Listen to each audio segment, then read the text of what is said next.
Godzilla is now in New York City.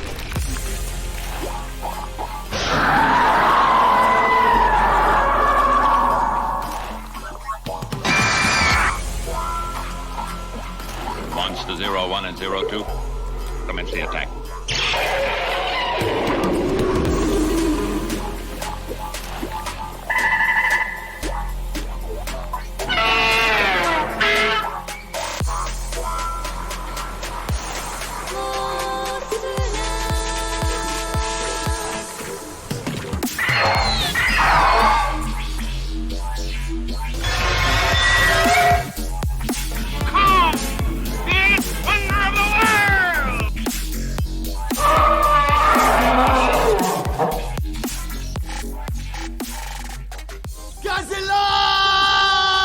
Hello everyone and welcome back to Stomp This Way. Dylan seems super excited to be here. Hey. No, but we are excited to be here reviewing another Godzilla movie. This time Godzilla vs. Megaguirus. Or what do they say in the dub? Megaguirus. Megaguirus. Or the original Japanese title, which I love. Godzilla X Megaguirus G Extermination Strategy. Yeah. Okay. Alright. Yeah, honestly, I couldn't find a whole lot on the making of this movie. Or at least from my normal sources, which are Wikipedia and Gojipedia. So, obviously, they, if you watch the movie, you know this. This is another reboot. They went back. The only movie that counts is the original, and then they do this whole prologue thing where they kind of give you their revisionist version of Godzilla's history, which is something they do several times in the Millennium series. They use the same suit from the previous film, maybe some minor modifications. And actually, in the opening scene, where it's in black and white, it's actually footage from the original Godzilla movie, and they just digitally replaced the original Godzilla with the new suit. It's kind of neat, actually. And this is the first Godzilla movie with a post-credit scene. Good for them. They did it before Marvel. Shh. Godzilla was there first. Anyway. Or was it? Yes, it was. Yeah. But some box office information. This movie was released on December 16th of the year 2000. Budget, just like the last movie, of $8.3 million, or equal to $8.3 million. Sold around 1.35 million tickets, and made approximately $10 million. So not a big box office hit. Barely covered their costs. Probably didn't cover their costs after marketing, but they can't all be hits. Can't all be hits. So anyway, we'll listen to a trailer. Then we'll come back and we'll give our thoughts on Godzilla versus... Well, first we gotta read off the cast and crew and plot summary. We'll read off the cast and crew. We'll read off a plot summary. And then we'll give our thoughts on Godzilla versus Megaguirus. So see you in a bit. Godzillaが消える。今躊躇すればそれこそ取り返しのつかないことになる。Megaguirus。やっぱりゴジラが東京に来る。地球最大のデスバトル。ゴジラ対メガギラス G 消滅作戦12月16日大決戦前売り券を買うとゴジラゴールドメダルホルダープレゼント Alright, we're back. Are we back? We are back. Okay, we're back. This film is directed by Masaki Tezuka, written by Wataru Mamoru and Hiroshi Kashiwabara, music by Michiru Oshima, effects by Kenji Suzuki, and starring Misato Tanaka, Shosuke Tanihara, Masato Eve, Yuriko Hoshi, Toshiyuki Nagashima, Kazuko Katuo, Suzuki Hiroyuki, and Tsutomu Kitagawa as Godzilla. And Wikipedia has Minoru Watanabe credited as Megaguirus. I'm not sure in which scene it's a suit and not a puppet. I'd have to really think about it. But anyway, we're just going to roll with it. But what is the plot summary? In 1996, Godzilla attacks a nuclear plant in Osaka. During the attack, Kiriko Sugimori's commanding officer is killed, and she vows revenge on Godzilla. In the year 2000, Sugimori, now commander of the anti-Godzilla unit G-Graspers, recruits inventor Hajime Kudo to help the government develop Dimension Tide, a weapon that fires a miniature black hole with the intent of killing Godzilla. During the test firing, however, a dragonfly gets caught up in the wormhole and is mutated into a Megaguirus, and it lays an egg that produces more of its kind. During the first attempt of using DT on Godzilla, the Megaguirus attack the giant lizard and absorb some of his energy. The G-Graspers manage to fire DT, but it misses Godzilla, and the lizard walks off unharmed. The Megaguirus return to a flooded Tokyo and give their stored energy to their queen, Megaguirus. Godzilla appears in Tokyo, but before the G-Graspers can attack, Megaguirus engages Godzilla in battle. During the fight, Megaguirus creates supersonic sound waves that cause DT to begin falling out of orbit. Godzilla kills Megaguirus, and the G-Graspers manage to fire DT right before it burns up in orbit. The black hole seemingly swallows up Godzilla, and the G-Graspers celebrate their victory. In a post-credit scene, we witness an earthquake, followed by Godzilla's roar, suggesting that he escaped the black hole. Ooh. Set up for a sequel that would never happen. I actually trimmed that down quite a bit. I left out a couple of characters and subplots that Are not important. Not important, including the little kid who finds the egg because he's a large plot point in the beginning of the movie. Yeah, the movie sets him up like he's going to be a major character, but as soon as he serves his purpose in the plot, like pretty much completely drops him. He's we see him briefly running away during the final before the final fight, and then he's in the post-credit scene. That's it. That's it. Which I think is just getting into our thoughts. I think this movie has a lot of issues when it comes to writing. I mean, for one thing, crazy plots are not new to Godzilla, but the plot of this is incredible. Mm-hmm. I mean, if you think about it, the plot of the movie is that they're going to build a weapon that can fire a miniature black hole to swallow Godzilla. From space. And then a dragonfly gets caught up in the test fire and gets mutated. Or it just comes from another dimension through the wormhole. I'm not really sure which. And then it floods Tokyo with an egg. And it fights Godzilla. The plot is bonkers. But anyway. And it kind of gets started early. So, like I mentioned, they do this little prologue thing where they show this movie's version of the history of Godzilla. I actually like the opening scene where they take the original footage of the original movie, and digitally put in this new Godzilla suit. But we get to this 1996 scene where, even though there's a reboot, it's established. Godzilla is an established presence in this world. The self-defense force thinks it's a good idea to send a dozen people with rocket launchers into Osaka to bring down Godzilla. That's not a good idea? Even though I like visually speaking, I like this scene. I think there's a lot of good model work and a lot of good cinematography here, but it doesn't make a lot of logical sense. You're telling me you don't think sending a bunch of people into Osaka to kill Godzilla is a good idea with rocket launchers? Just for the rocket launchers? I think it sounds like a good idea to me. That's a great idea. That's a great idea? Okay, maybe I'm just wrong. But, of course, then we actually do have somewhat of a central character in this movie. This Shuji, what is her name? Sugimori, whose commanding officer gets killed in this opening confrontation with Godzilla, and she has a vendetta to meet. Which I like that we have a smaller group of characters. Well, but there's quite a few characters, but I like that we try to have a central character in this movie. Even though a lot of this movie, like we said in the first act especially, it kind of gets sidetracked with this kid character. Yes. Who really disappears from the movie in the second half. And then we also have this inventor, Kudo, who gets a lot of screen time. But I appreciate the effort. But another problem with the writing, I don't think Sugimori really has a character arc. She starts the movie pissed at Godzilla. She ends the movie by finally getting her victory. Killing Godzilla. Quote unquote. Killing Godzilla. So she doesn't really change as a character. I guess she learns to like Kudo more than she did at the beginning, I guess. Sure. I think, if anybody has a character arc, it's... I don't know. Kudo. Does Kudo have a character arc? He starts off as kind of a cocky inventor. He ends the movie as the guy who saves the day, kind of. Yeah, so... He's still cocky, and now he likes Sugimori more. Yeah.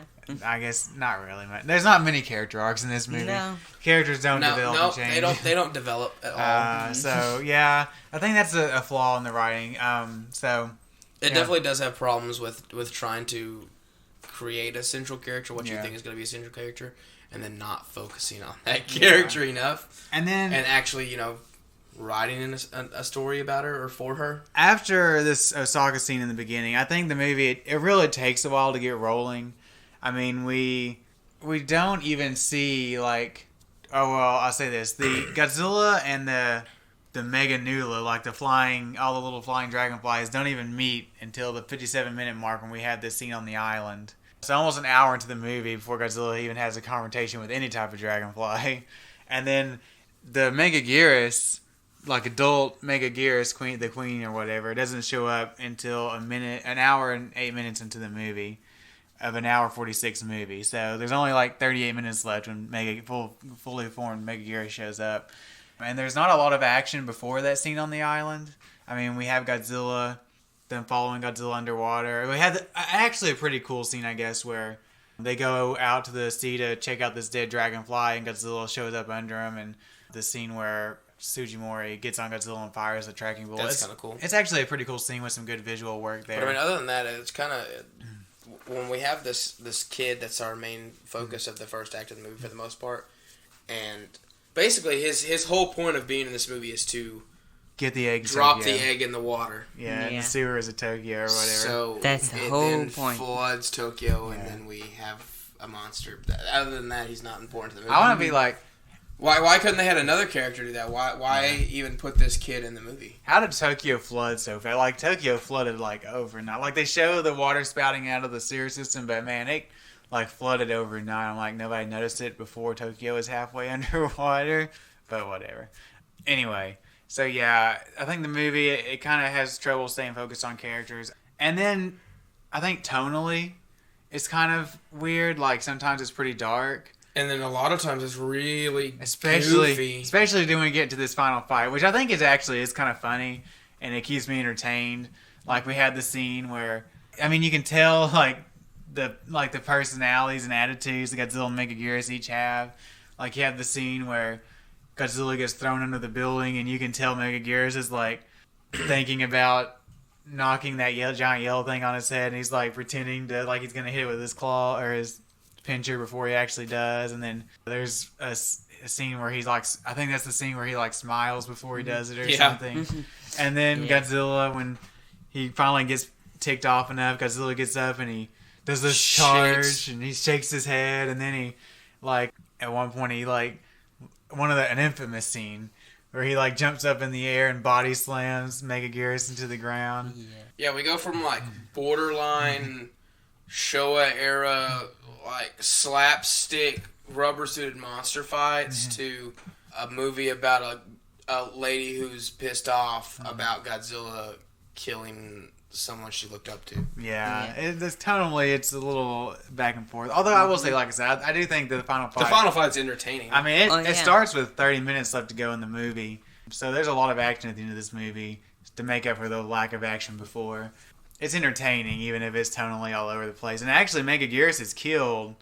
With like 15 or so minutes left? With about 15 minutes left, and then we have this conclusion where they fire, DT. I think this movie is actually, unfortunately for Megaguirus, it's a lot more concerned about Godzilla than it is, kind of like Godzilla 2000, a lot more concerned about Godzilla than it is his adversary.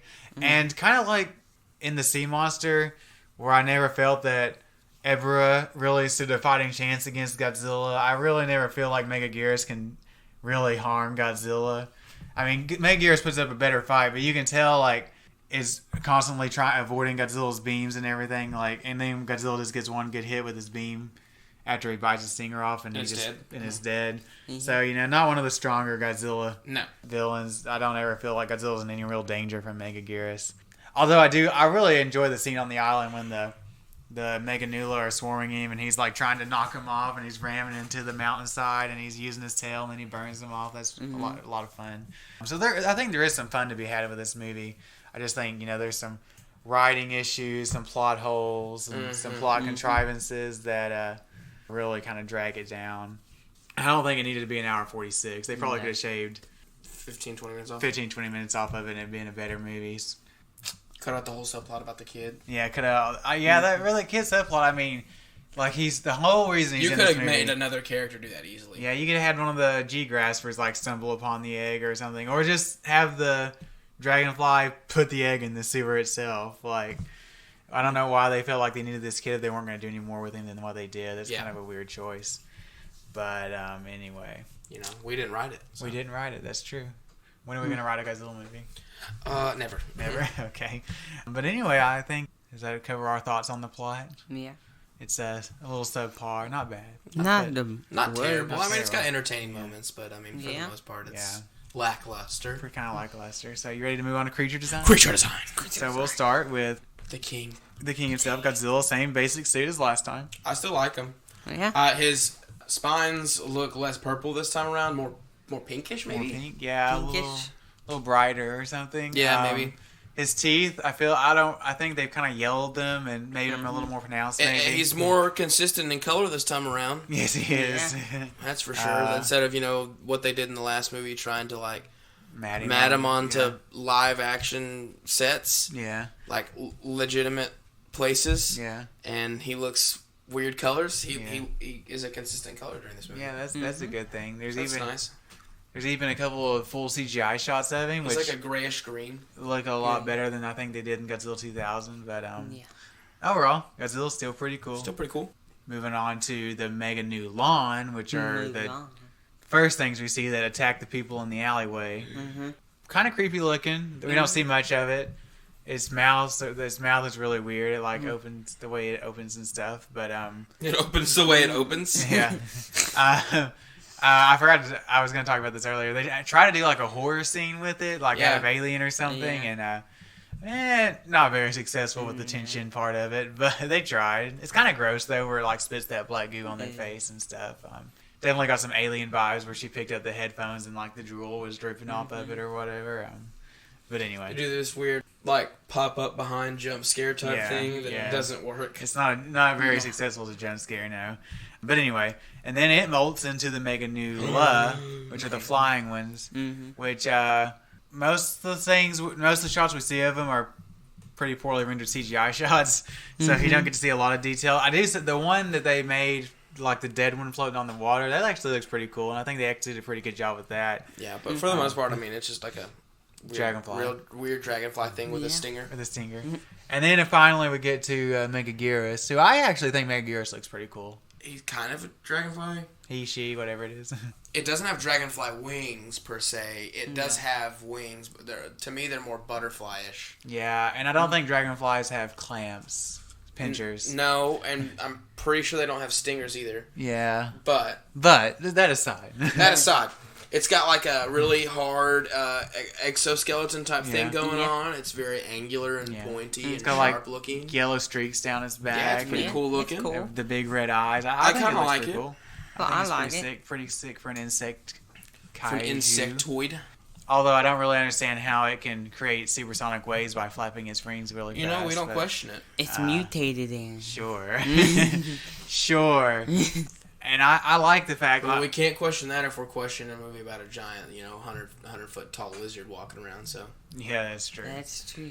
But anyway, creatures are cool. Creatures are cool. Effects. Yeah. What did you think about this real quick? Their little jet they flew around. It was nice. good. Nice. It's a jet thing. No. I kind of got Ultraman vibes off their little G-Grasper team. Like they had the pilot and the computer nerd and the co-captain and the can't relate the little ship.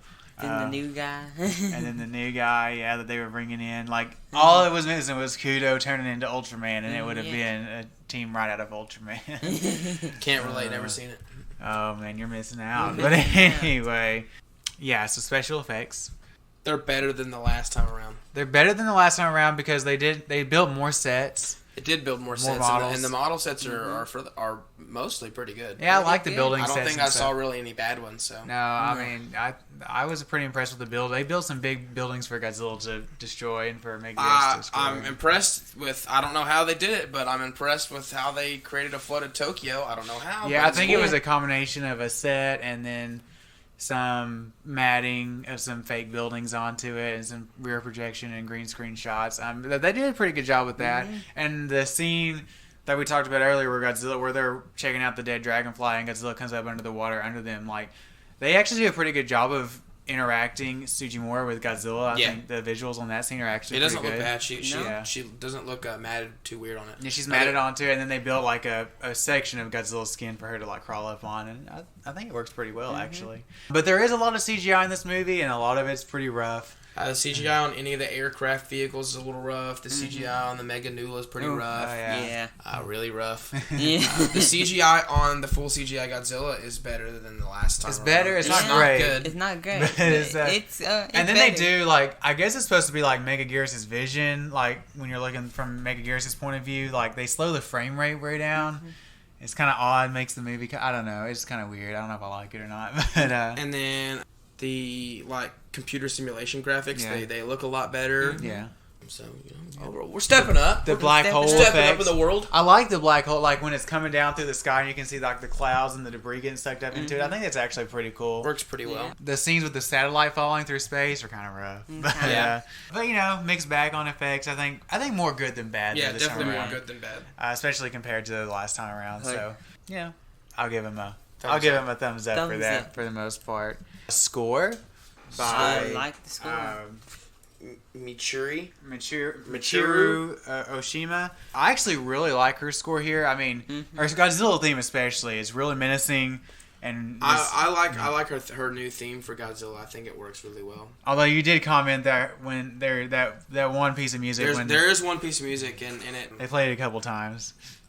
It usually happens when they're flying their little vehicle thing. When things are really exciting. It's very much Indiana Jones. It sounds a lot like John Williams' Indiana Jones music, but it's whatever. No. Yeah, and her Megaguirus theme, I think it's good. Good. I think it kind of matches like that high pitched supersonic sound they're going for. But she'll be back again for two frankly better movies, Godzilla against Mechagodzilla and Godzilla Tokyo SOS. And I think I'll actually go ahead and say I think she's my second favorite composer to work on Godzilla films behind Fukube. I think she does some really good work. She did a really good job on this movie. She's the first female composer and I think still the only one to work on a Godzilla franchise. So Interesting. go her. There aren't a whole lot of working female composers out there. There's now, not even in Hollywood today. Nope. So so anyway, are we ready for some final thoughts? I guess so. All right. Andrew, would you like to start? Well. Yeah. Yeah. This was a good movie. I enjoyed it for the most part. It was not the worst one I've ever seen. And the score is pretty good. The effects on the monster Mulan were not good. The Mulan? The Mulan. You know Mulan was in this movie? The Mulan. Whoa. She's stepping up. Mulan can fly too? Oh, wow. Well, from the trailers of this new movie, it basically looks like it. Yeah. The Mega Mulan. The Mega Nula. The Megalula. The Megalula. Oh, God. Anyway. The Dragonfly. The dragonfly thingies. They look not that good. Well, I'm gonna give this C. See? Okay. C. I was waiting for Question more. mark. What do you think, Dylan? Yeah. Overall, the writing is pretty lackluster for the most part. We really did try to set up a central character. Yeah. And then didn't focus on her. Really focus on her. For the most part, it's kind of structured weird when we have these three acts. We have this first act that sets up this female lead that gets dropped after like the first 2 minutes, and then we focus on this kid that has nothing to do with anything after about the end of the first act. Yeah. And then we kind of reintroduce these characters, but then we're still focusing very heavily on this inventor kid at the same time, this other guy, Kudo, and it doesn't mesh very well. It wasn't very cohesive it doesn't seem thought out very well. Aside from the plot just being completely ludicrous and bonkers because we're gonna shoot a miniature black hole at Godzilla from space. From space. Other than that, I mean, there's some that's like straight big, up. That's even pretty wild for Showa era stuff. Like, there's also a lot of plot holes and plot contrivances and the tone, like we talked about, is kind of shifts really weird. Mostly when there's monster action on scene, it's more comedic and lighthearted than a lot of the rest of the movie. And then even still, some of the rest of the movie, we have lighthearted interjection scenes, and I'm like, okay, we got to find a way to blend the comedy with the drama. Try to do it better than this. But for the most part, story's pretty lackluster. The monsters look good here. I like them. At least the practical effects versions. Yeah. The CGI of the Megaguirus or whatever, they're rough. Yeah. They're really rough. But the suit for Godzilla looks really good still this time around. I like that his spines look less purple, and I like Megaguirus, his final form, or its final form, whatever you want to say. It looks really cool, like a dragonfly kind of thing with the exoskeleton minus the traditional dragonfly wings. Looks really cool. And then effects are hit and miss. I'd say definitely, like we said, more hit than miss. All the model work is really good. There's some CGI that's pretty rough, but for the most part, overall pretty decent effects, and the score is really good. I really enjoy the new theme for Godzilla and the theme for Megaguirus. I even like the theme that kind of copies John Williams' Indiana Jones score. Can't go wrong when you're copying John Williams, right? But I like that score, so for the most part, it's a decent movie. Definitely hindered a lot by the writing, for sure. It's the biggest flaw in this movie. I'm going to give it a C as well. All right. Yeah, I agree with you guys. I mean, writing, it suffers from an uneven tone, and it struggles to focus on characters that it thinks are important at some points, but then doesn't at other points. I would actually like to see the kid, complete some kind of character arc and play a bigger role in the third act of the movie. But and I wish that our main character would have had some kind of more growth as a character, and had some kind of character arc. Both main characters, I'll say, the male and female lead, Kudo and Sugimori. But yeah, I think there's fun to be had with this movie. I think the final fight, even if it's tonally all over the place, I do enjoy some of the goofy stuff, like Godzilla body slamming, and the wide-eyed looks that Megaguirus gives, and the smiles, and the head shakes Godzilla does, and all that goofy stuff. And I think a lot of the effects, like we said, I appreciate that they actually built more models and didn't do all that weird matting effect. I always prefer practical effects over any sort of. And then I like the look of Megaguirus. Like we said, I think it's actually a cool looking monster, even if it's underpowered compared to Godzilla. And the movie's a lot less concerned with it than it is with Godzilla. I still have fun with this movie. It's probably, I'll go ahead and say, probably the weakest entry in the Millennium series. I don't know. We might debate that when we get to Final Wars. Final Wars, you either love it or hate it, I feel like. I think this definitely, if we can still use this term, if it's not offensive, the redheaded stepchild of the Millennium series. People just kind of brush it to the side. But I don't think it's a bad movie. I think it's probably a middle tier Godzilla movie. I'll give it a C+. I think it's deserving of C+. But yeah. But next week, we are going to talk about a fan favorite in GMK. That's not next week. That's not week. That's 2 weeks from now. The next Godzilla movie, I should say. But before we get to talking about next week, let's talk about a couple of news items. So last week we talked about how the prequel comic and the art book had gotten delayed till April and May of next year, which we thought the movie would get delayed. But Amazon has moved those back to their November pre-movie release dates. So I don't know. One of a few things could have happened. Either Warner Brothers is planning to delay that movie, and they gave that to Amazon, but Amazon wasn't supposed to change those dates yet. Or it was just a glitch in the system, and it was kind of an oops. Either way, I would still be kind of shocked if the movie comes out in November, if I'm being honest. I'll be shocked if it comes out in November. We are in May. See, May, June, July, August, September, October. We're 6 months away, and we still haven't seen a trailer. We still haven't seen a trailer for Halloween Kills yet either, so, I don't know, But that's not a big blockbuster. I don't know. It's not as big a blockbuster event either. We're 6 months away, and we haven't even seen really any promotional images. Yeah, this is true. We haven't heard anything about this movie other than it's Godzilla versus Kong, and they'll fight a bigger baddie. Yeah. I don't know. We'll just have to see. I don't know.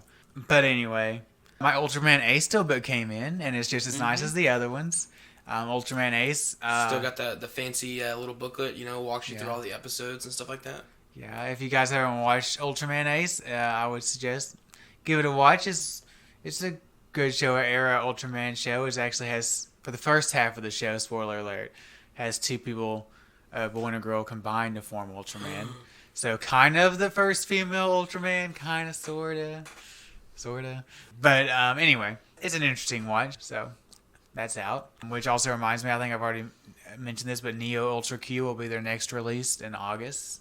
And then quickly, I talked about last week how I was going to try to add Monsters Dark Continent to the schedule. So what I did was the following. I had to move Big Man Japan. I know that's a cult favorite. I know Dylan's disappointed. I know it is a cult favorite, and it is an interesting watch. It's a parody that actually kind of works, unlike Death Kappa.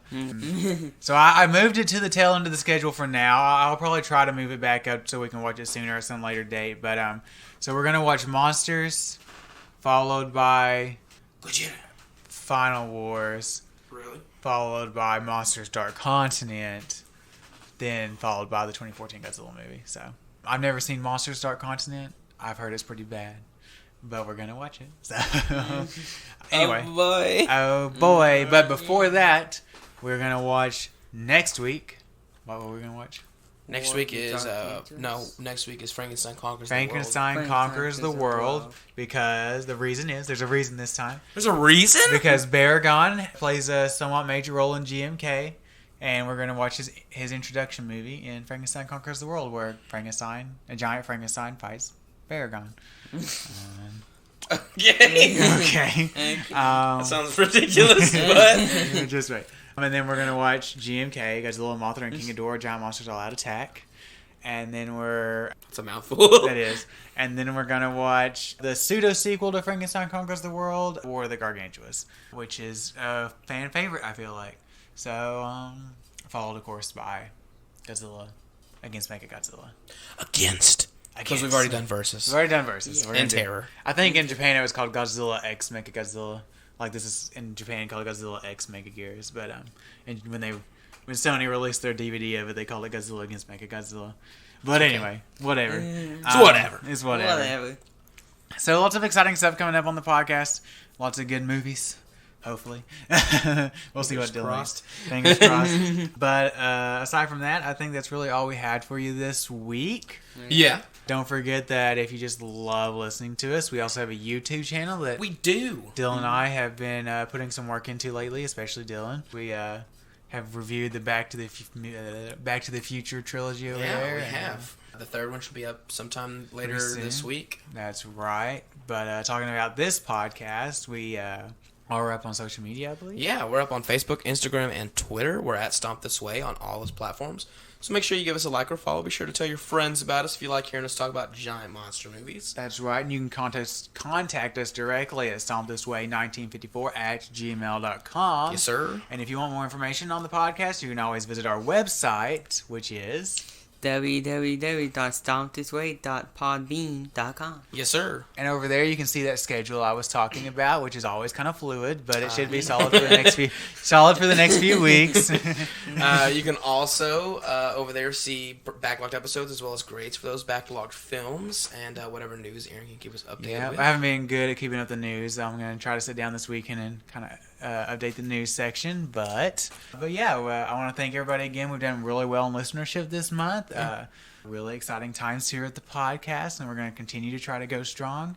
But with all that being said, don't forget to join us next week for Frankenstein Conquers the World. And as always, I'm Aaron. I'm Andrew. And I'm Dylan, and we'll catch you in the next one.